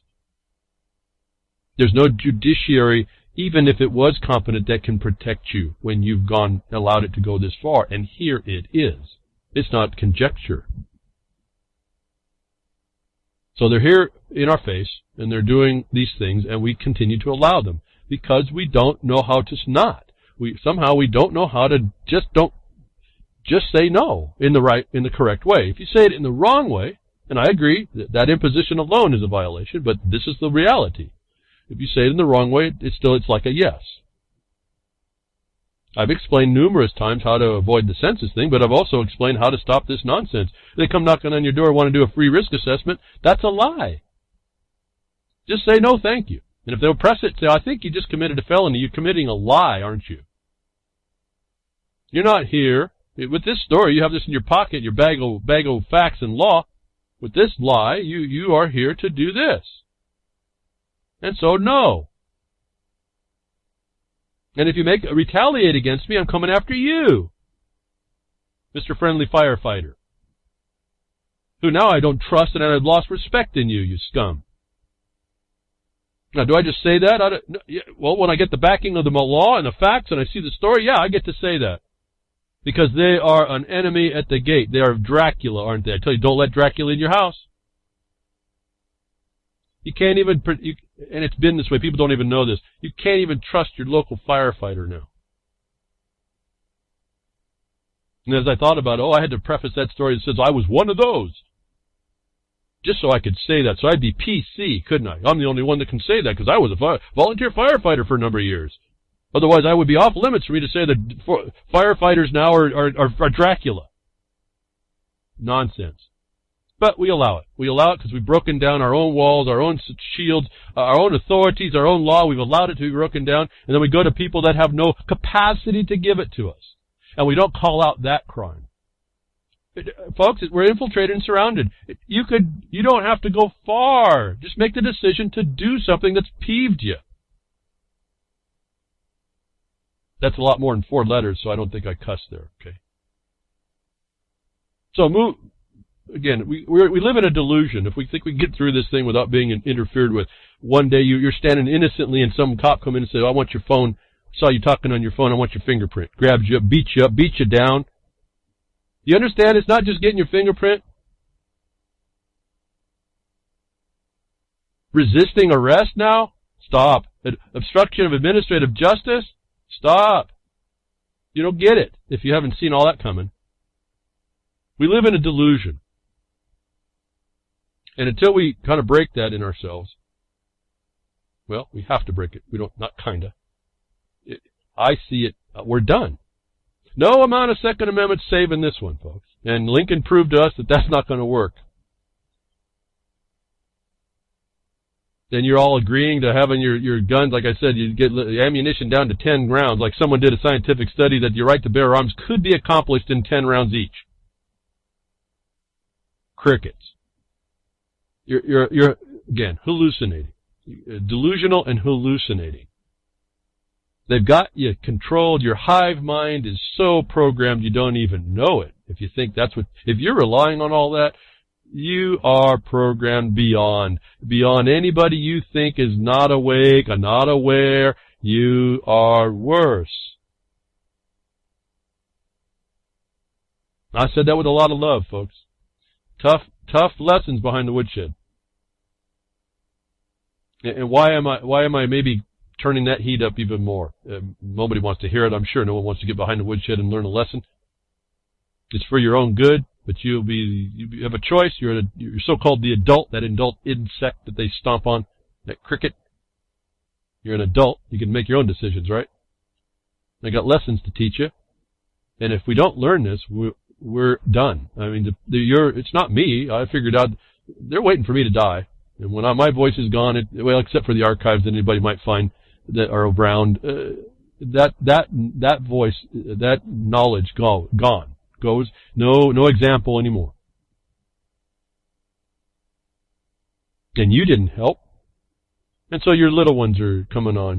They're gonna be suffering, and they're gonna be so unable to even perceive this. You know how much will become transparent to them? It's really sad. It just saddens me just to think about it. I got nothing here to protect in that regard, but it saddens me for all y'all and those of you that thought there were some in the future, and just make excuses for not stepping in some place. I'm not making the judgment where. I can't make the judgment of your capacity to. I understand lots of people have troubles. But take a moment, even 5-10 minutes, do something focused on a problem. I know a lot more of you could put a little more time in. Again, when it's that important, you end up putting the time for it. But you have to have the capacity. You can't be under delusion or an hallucination like those in Oregon Hospital a few weeks ago were admitted to an ER, quarantined after people started hallucinating. It started out with some woman in Coos Bay who was quarantined in an emergency room, a 78-year-old patient.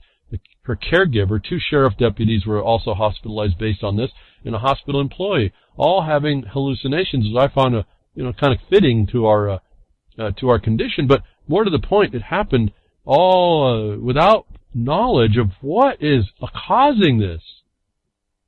Anybody who came in contact with the woman that exhibited the hallucinations, which started around 3 in the morning, and they finally took her into the hospital around 5, they all came into the same condition of hallucinating.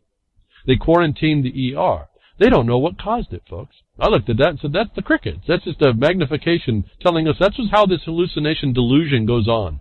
Just touch one. It's like a movie I've seen. You just touch it and then the evil comes on you and you're disoriented. You have no control of it then. You have to be cared for. That's society. But what was fascinating more about that is the fact that they don't know what caused it. And lots of things came to my mind. I mean, who knows? It's all conjecture. Was another story that popped out that looks different but had the same effect. And I just started to wonder. Mystery drug strikes again on the Gold Coast, all the way down under in Queensland. Paramedics fear a mysterious new drug that causes severe hallucinations may be handed around at an annual schoolies celebration. That caught my attention. It happened on the same day. Hasn't happened since, folks. These hallucinations, which down under they called mystery drug. Was it? I don't know. I just found it fascinating. It depicted our cricketness in some level, at an extreme magnified level. How this unknown sickness goes through the herd of the deniers. I'm not sick. I'm hallucinating. Oh, come over here. We got to quarantine you. You're incapable now. You don't even understand. And then they name it on a drug. And we don't know that it was a drug. They don't even know that it was a drug. But that's what the press wants you to say. And I'm thinking, wow, it could be any of these things. Was this a test? I don't know. But I just found it somehow interesting. I don't know why it captured me so. a substance that makes anybody who touches the next guy, the first one who has the hallucination, to hallucinate, and then it goes away. What is that? I look at that, that's our society. We're living a big hallucination. We touch each other in the wrong way. Just be in our own presence without any covering devices. Somehow it got stopped. Those of us that have some shielding, some protective cover aren't affected. But everybody who didn't understand it, still doesn't understand it, was just hallucinating. It happens in the North Hemisphere and the South Hemisphere. Same thing. We can call it whatever we want. Point is, people are hallucinating. And no one knows why. That's just, to me, that was just a metaphor for society today. Again, that they feed us information that we pick up on. Just want to touch back on the health thing, kind of on the interaction with nature and what we think we're being told and what's going on, and whether or not it's a natural or unnatural, man-made. The Zika virus is harmless. It does not cause birth defects. We told you so as a list again on I got quite a few weeks ago, and they're talking about now again. There's a congressional study and a report that shows and explains that Zika isn't caused by the virus. The virus is harmless. They do point out, as I pointed out, not because I'm so smart, but because I read the information from the scientists down in South America that said that larval side, the pesticide, was what was causing the problem. Everyone, mainstream media denied it. And then you saw a lot of people when it hit America. Again, they didn't tell us that America actually suffers from the problem more than even Brazil. But there was lots of people that got abortions over this. Remember, they went door to door. Remember, in Florida? Same problem. They go into your house, tell you they're going to give you a risk assessment. Oh, you're at risk. Kill your baby. And they did. Well, here's a report for all y'all, just moving over to kind of doing this health thing. What affects us, the environment we live in, how we hallucinate because we're told to. Don't know why. Don't do anything about it. Don't really put the words together and make it available. You don't have to push it down everybody's throat. You just address their fear. I guess seems to be fear-mongering is what seems to be one of the keys. Just offer information that may allay the fear and hope that's maybe enough. Give alternatives for why you're not falling into it, and just move on. I mean, I don't know what else to say about that. But here, again, if we can believe the Congressional Research Service, and I say that CRS, I say that because looking at some of these things regarding public land or public domain use and the government, I've seen some major flaws, and so I can't imagine that they're putting this out as a major flaw. If they had the opportunity to say so and they were using it as the tool to control you all, they would have, and they didn't. So I would have to say this is probably more correct.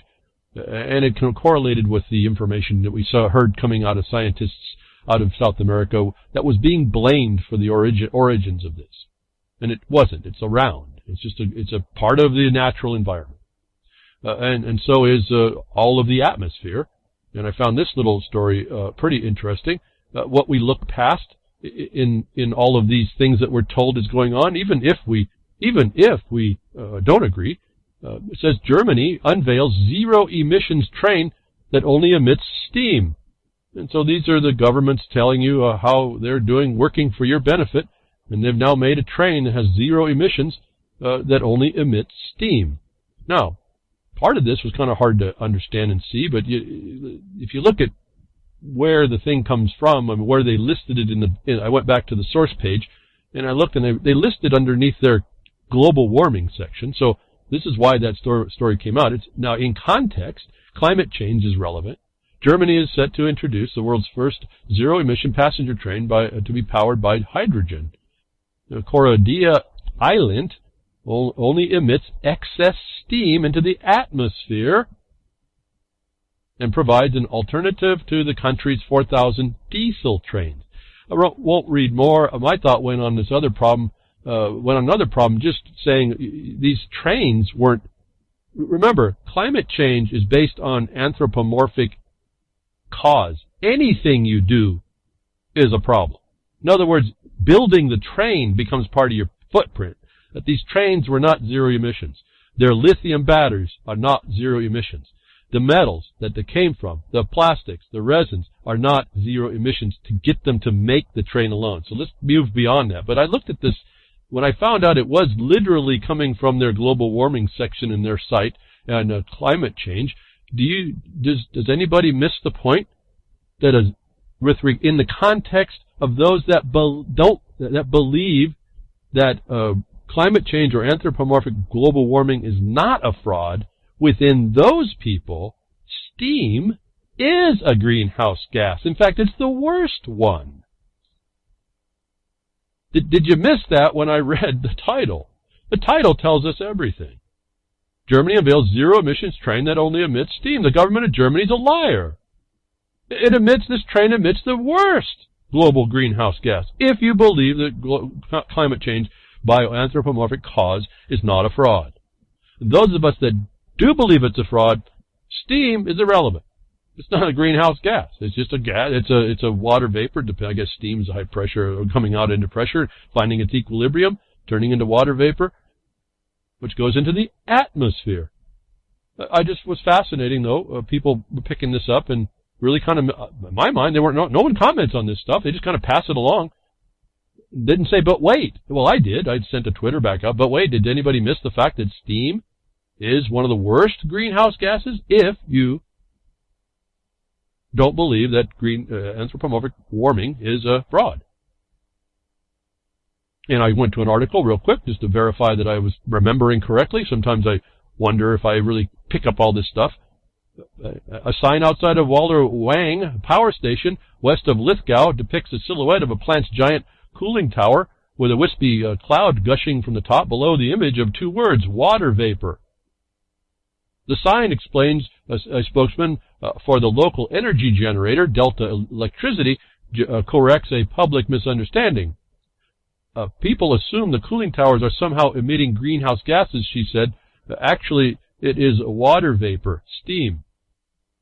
And so there's a lie in this, but steam is a greenhouse gas. Dr. Paul Fraser, a chief research scientist of CSIRO, Marine and Atmospheric Research, says water vapor is a greenhouse gas. So there's a doctor that, if you didn't believe me, you can believe him, I suppose. Enough said about the lie that we're told, the fraud that's right in our face, the little technicalities we seem to miss, that we tend not to respond to, that when we don't respond to, these people win. They win the day, they win the hearts, they win the minds, they win more importantly, the behavior in you they're trying to control and are controlling. It's a mystery, I guess, folks, like the mystery hallucination over there in the Down Under and then over in Coos Bay. Why are these people hallucinating? Well, we don't know, but they are. Let's quarantine them all. Why does anybody believe a train can be zero emissions in the context of climate change, global warming, when it emits steam is really beyond me, though it's a pretty funny joke.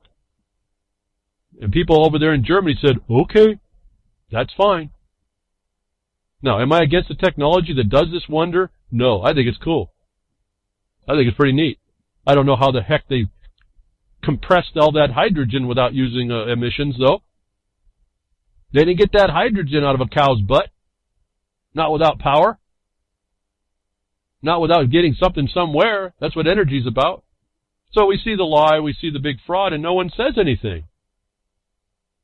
Oh no, we're going to have all these stack 'em and pack 'em transportation mode systems to put you on that you believe are zero emissions. Keep hallucinating, folks, and be silent. Keep acting as if you're hallucinating by being capable of responding. Keep believing the memes, the ideas that have no foundation. And I'm going to move on now to this thing. I don't know whether to laugh or cry, folks. And this leads me into some other things only because of what the statement. It's coming out of the Dollar Vigilante. This is a long time back. He printed this out. It's a picture of this guy, Jeff Berwick, I suppose. He says, anarchy is a word that properly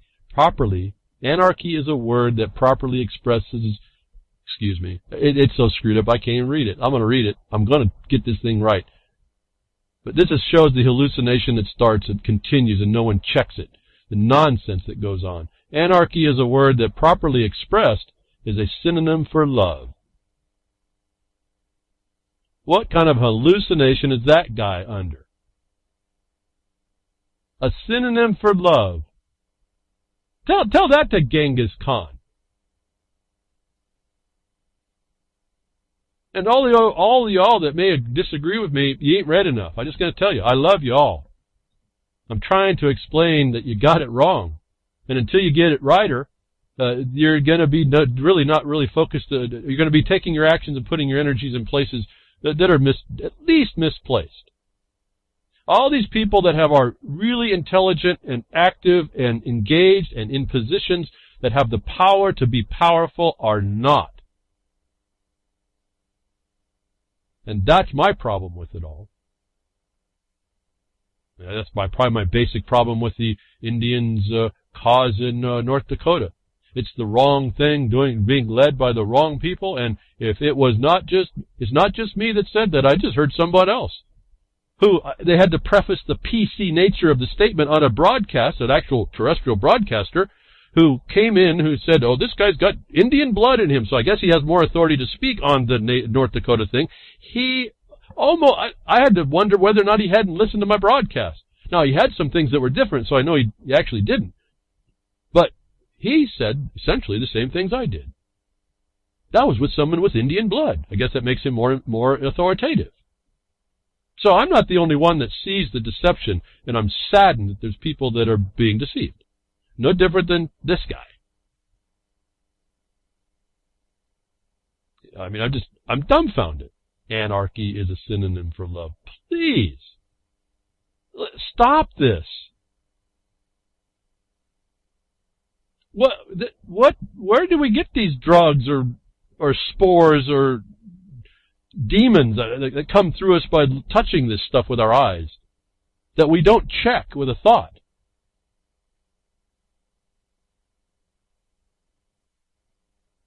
I know tons of people that are going down the wrong path and they don't see it yet. See, because it becomes a part of this other thing that's been going on. I've been really watching. I've been really concerned about it. And I think I have my first evidence. This is the same idea that wants to bring out, and it's a totally different idea that is still able to be speaking. It's not called anarchy, though. It's actually called what it is, which is the definition of what people are calling anarchy is not anarchy. That's a whole other thing. They're just trying to tie this distinction, this distancing of organization, this pseudo word statism. They're trying to make distance on that. That's the only reason why this word's being used, and even though it's being wrongly used, because no one has a more distant word they can use than anarchy. It is the antithesis of any rule, organization, or thought. Again, I gave it an A. I think it's not even fully true here. It's even worse than this, but I think the name is Murphy. That's anarchy, not love. But so this comes on to other things that are sold to us, so we buy into. One of these things I've been really concerned with is this blockchain issue. And this guy that I was speaking to says about anarchy, he's an economist type guy, the dollar vigilante. I don't know anything about him. I've seen a couple things here and there. I'm not impressed, but some people are. And then when he came out with that, I just said, this is the problem. Here's the guy he doesn't even know he's the problem. Even if he's straight up and honest about it, he doesn't understand it's a problem. But these are the type of people that bring this blockchain thing forward that I was telling you, if they attach it to your properties and your systems, it's going to be trouble. And I may have found the evidence for that. This happened quite a long time ago, and I hope I can get through this. And I hope I remember all this long bit, over a month and a half ago, that this evidence came out. I actually sent a Twitter back to this Chicago's Cook County clerk, and I asked a question about this because it proposes such a problem that the insiders of the global governance are working now to blockchain your property. And when you see the standards they're using to do so, it should become clear why you can't do it actually in laws of the United States, but you don't want to do it because of what it allows to those that make those decisions, that control the blockchain. On top of there's quite a bit here. Chicago's Cook County to test Bitcoin blockchain-based property title transfer. Right off the bat, folks, remember, we just had this, we are suffering, continuing to exist with this MERS problem, which was simply an organization. It's been found to be, that process is found to be unlawful. But it continues.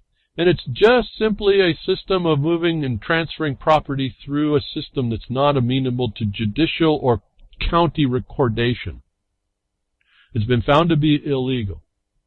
That when you do the blockchain and you attach property, is it really a surrogate MERS? In that, the MERS system of the plunderers relied on no original documentation at all to further the plunder.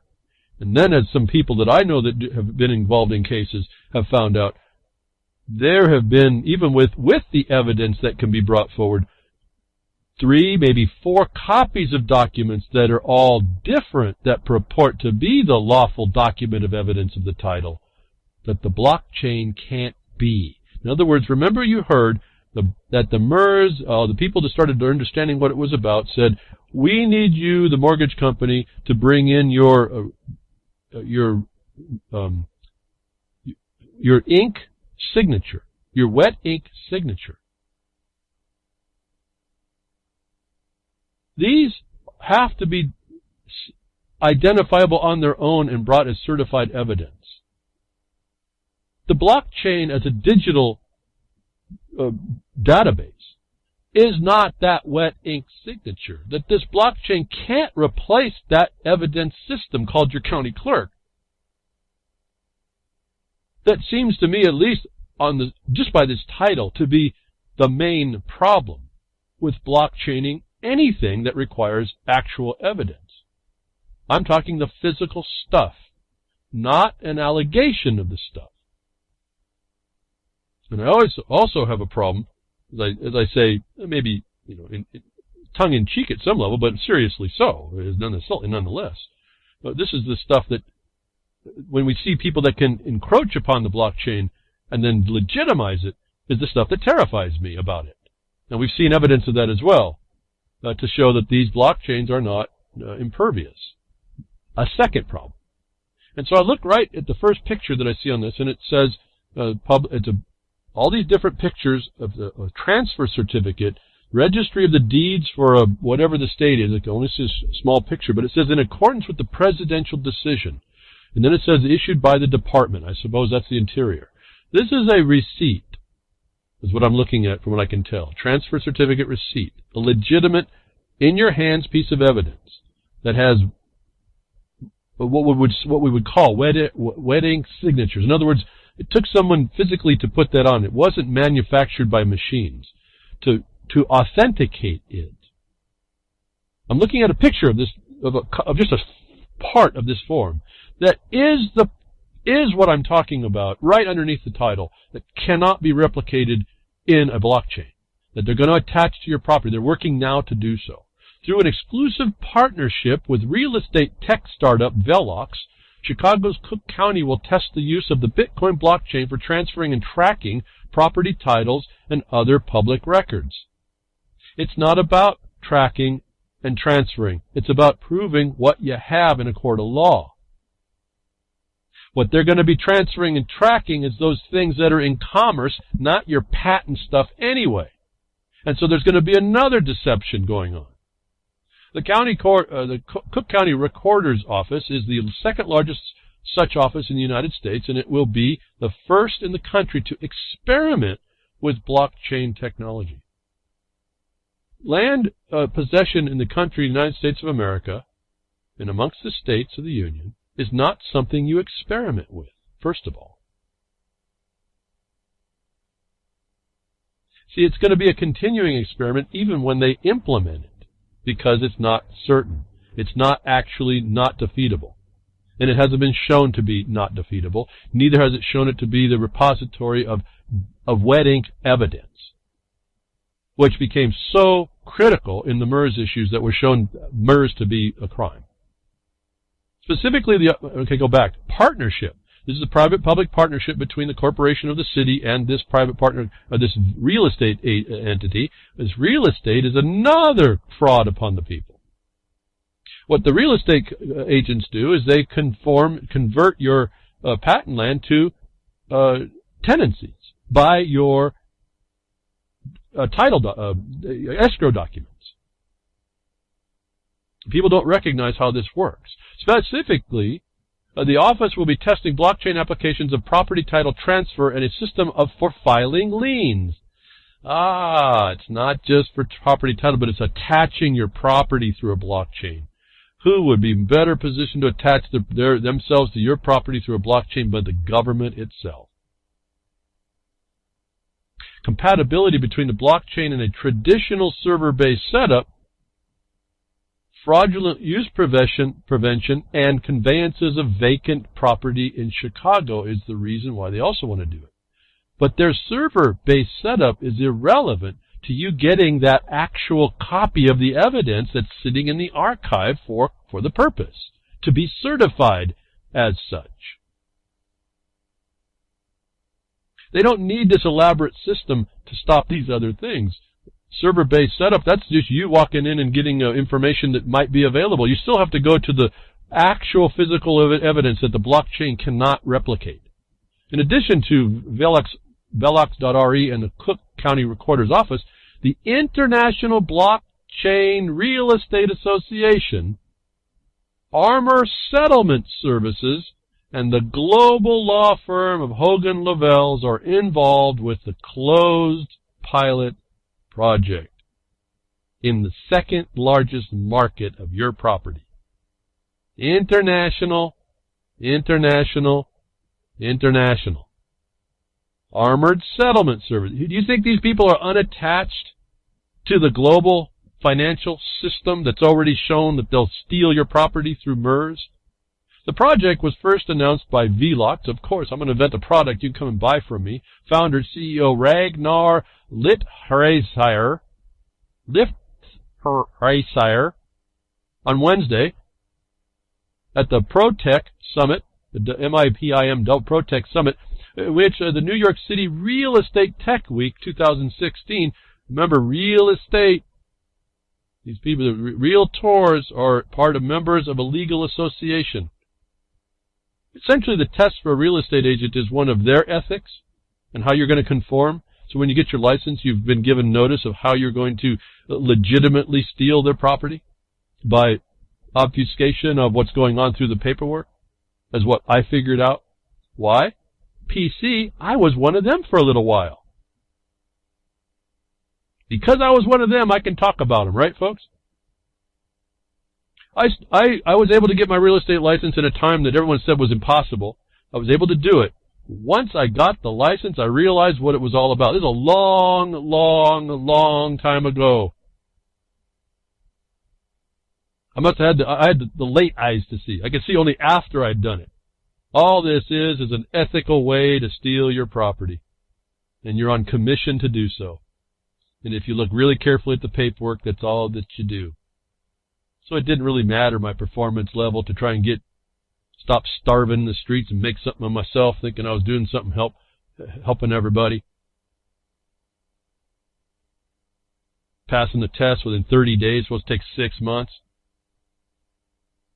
You do lots of cool things when you're starving. You do what it takes. So I guess I'm telling you, you can just step up and do something. You'll be surprised at what you accomplish. And to find out that it was just a leash around my neck to steal from people. And then the idea is, well, we're supposed to know how to do this ourselves, but it's not a sale we're supposed to do. Now I learn now. What I'm really finding out is that you work from the patent. You don't work from the ad valorem marketability side of the deed. Velox RE's own implementation of the Open Assets Protocol, to make it sound like it's all accessible. Remember, this is a closed system, which is a version of the colored coins concept. Now, I hope bells are ringing here. Colored coins concept, which will be used to test the various uses that making this an implementation where the public blockchain, not a permissioned ledger, is being used. Colored coins is like colored people. The colored person. You are colored by the law. You're colored by the constraint. What am I talking about? You're colored under Title 42, Section 1981, and you shall pay exactions of every kind. Remember, extortions of every kind. You're colored by the law. It has nothing to do with your skin color. It has to do with your legal status. These coins are colored. They're golden. They're not gold. How subtle they have the hallucination that we buy into. Ooh, it's golden. It must be good enough. Real estate blockchain initiatives in other countries have used the private blockchain as an improved database of some existing land records. This was a great first step. Let me identify for you, if you missed it, some existing land records. Yeah, maybe liens the government's putting all over you, but more importantly here, in other countries, private blockchain may be worked. Folks, the United States is a company. It's a country apart in its land laws. It's not amenable to international law unless you're dealing in internationalized things. I hope you didn't miss that. Land possession exclusive of the government, even against the government, is not known anywhere else, folks. This is our power. This is part of the power. You have to really understand that thing. Anything they do to cloud that. Clouding is coloring. I'm not talking between lines or out of lines. This is just they put a cloud or color on your title by all this. It's colored coins. It's blockchain. They're tying it into that same system. Our pilot program takes this further. Not only do they impose this that they can in the United States, they're going to go further with this, folks. Vlox.re is using Bitcoin blockchain. We're using it to actually convey property and register liens. We're performing high-value transactions on the blockchain.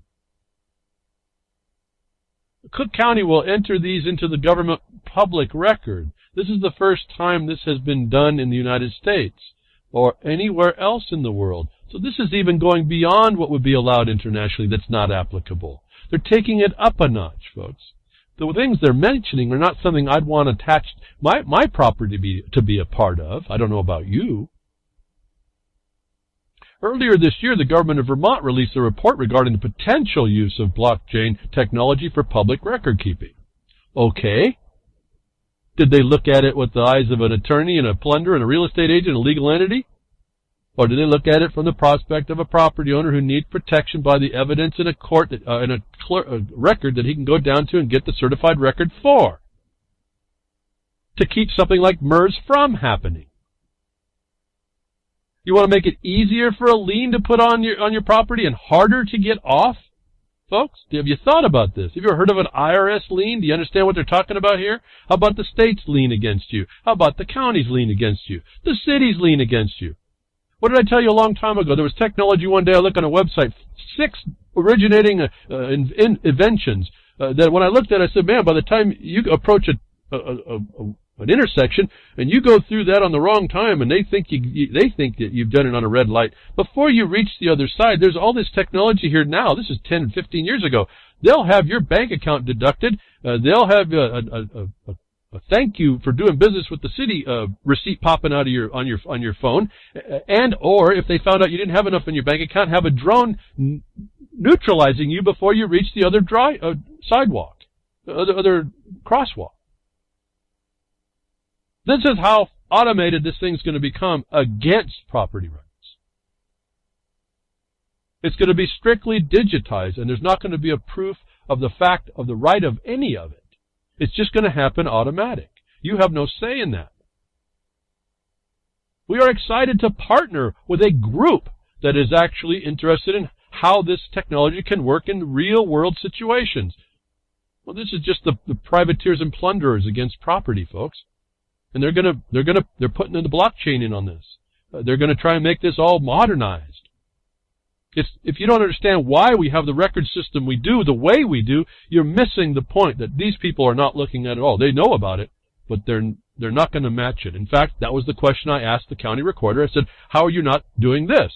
And she crickets, folks. She's not going to answer that because it's a violation. The blockchain-based public record is where you would start if you were to create a public land record from scratch And that's why I'm so interested in seeing that it take a foothold in the United States. Folks, it can't. You need the physical evidence. Oh, we could keep track of it as no other database that you'd walk in and let me see what that property is.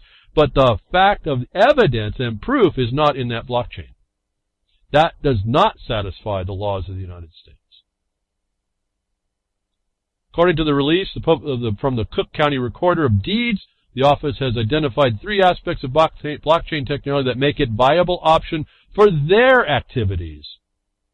A permanent, immutable public record that is immune to well-funded nation-state attacks, a path towards paperless land transfers and so-called e-deeds, and reduced costs for offices across the county that want to upgrade electronic document processing systems. Except for as an intrusion, are any of those relevant to a landowner who wants to protect his land when he can't get the documents and it's now easier for some nefarious lien to be placed that he can't protect against? And there's more to say. I'm running out of time here, I think. These features can make real estate, about patent land, real estate more liquid and transaction more seamless and secure. For whom? For the government. More liquid to pour it out of your account into theirs. More help from others was another title here. IBREA, the international people, will help to help get local individuals involved with the pilot program on the ground. Sure, buy in, folks. Next thing you know, they're going to be grabbing your thumb and shoving it on your phone and beating you up for it. The organization, which advocates for the use of blockchain for various real estate-related purposes, will specifically target those with a stake in the local real estate industry. Well, now we got cluster groups under strategic plans, folks. We got secure cities. Do you understand what they're doing here in the blockchain? I told you, blockchain's going to be the international record eventually. However they divide it all up, however it ends up working. But it's not for your benefit. It's for the government's benefit to help the privateers, the private-public partnerships plunder your property. Well, if you think you have it, they're going to prove to you you don't by you continually agreeing. Once you're in the system, you're also going to be subject to that code enforcement officer. We're looking forward to bringing investors, developers, and community members to participate in the blockchain-based transactions, said IBREA Chicago Chair Zaid Odzik. Well, yeah, folks, here we are, investors, developers, and community members. Did they say property owners? No. These are the stakeholders. These are the criminals I've been talking about. These are the ones I talked about in those documents. They tell you they're the criminals. These are the ones in control of that blockchain, and there's more. I didn't even get to all of it. But I'm not going to talk more about this. You have to understand, when they brought the blockchain in, they brought in another type of control system that you are not going to be benefited by. And the stakeholders win again, the criminals. Just because they can interfere with your property, they become a stakeholder in your life. You continue to think that all these nuance, these new things, these new silent weapons or quiet war tools are for your benefit. You live that hallucination and you don't actively act against it. Maybe you'll get out of here. A lot of the people I talk to are probably a little older. We may not be here, but everybody else is going to suffer. Thank you for tuning in today. I hope something I said helped you all to get moving. Get something done. Helps you actually, if you got a project you were doing that it does help. Thank you, Grimner, for the Real Liberty Media spot to put the blogcaster in the archive. Appreciate that for everybody to listen, for those that do. Bo Diddy and you on the Freedoms Network, social network.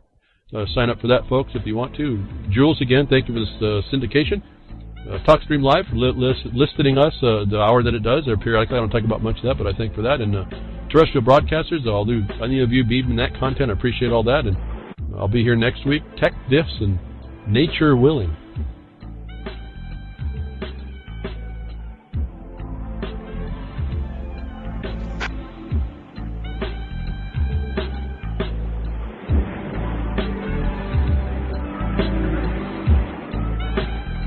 Well, that's another lesson. I hope with today's information you can take it to those that misbehave. From behind the woodshed, leaving his mark on the beast, this is Hal Anthony. Till next time, journey with purpose.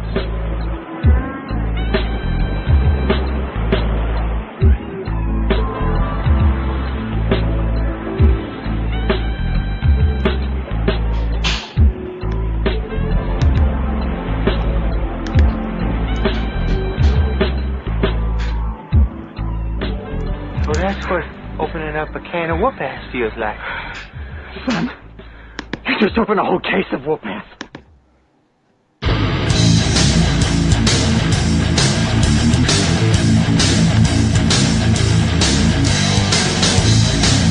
This is Ozzy Skateboard, and you're listening to UCY.